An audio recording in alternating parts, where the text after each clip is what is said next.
Ayan. And meron ako ditong 1 kilong giniling na bigas. Ito ay 3/4 na ordinary rice at 1/4 na malagkit rice.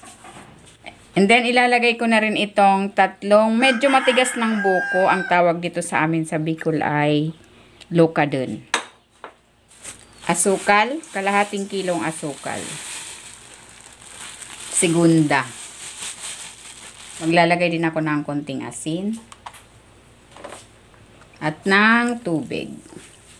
1 cup lang muna. Dadagdagan na lang natin pag medyo ano pa yung consistency. Matigas pa.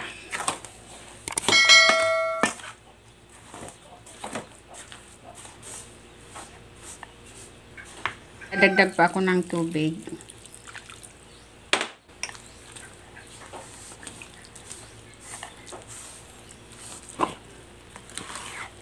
Ayan, okay na itong ating mixture. Pwede na natin itong balutin. Meron na ako ditong dahon. Dinarang ko na ito sa apoy para madaling i-fold. Gagawa muna tayong cone. Ayan, fold natin yung dulo para hindi tumulo yung mixture. Maglalagay na ako ng mixture. Mga 3 kutsara.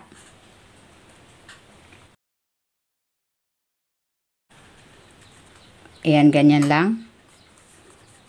And then, itutupin natin itong dulo. Pati yung kabilang dulo. And then, itutupin natin palabas. Ayan, ganyan lang. Uulitin ko lang ang proseso sa natitira pa nating mixture. Ayan, ito na yung ating suman. Nilagay ko na sa kaldero. Nakagawa ako ng 24 pieces. 2 puno rito yung ilalagay kong tubig.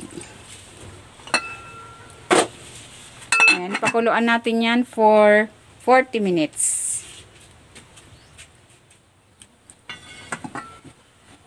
Ayan, ito na yung adipi or balisongsong. Luto na. Hahanguin ko na ito.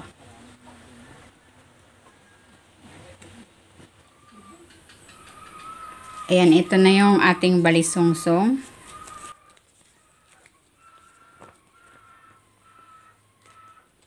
Ayan.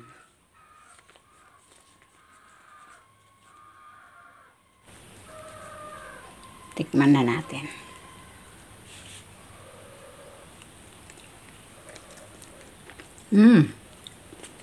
Sarap.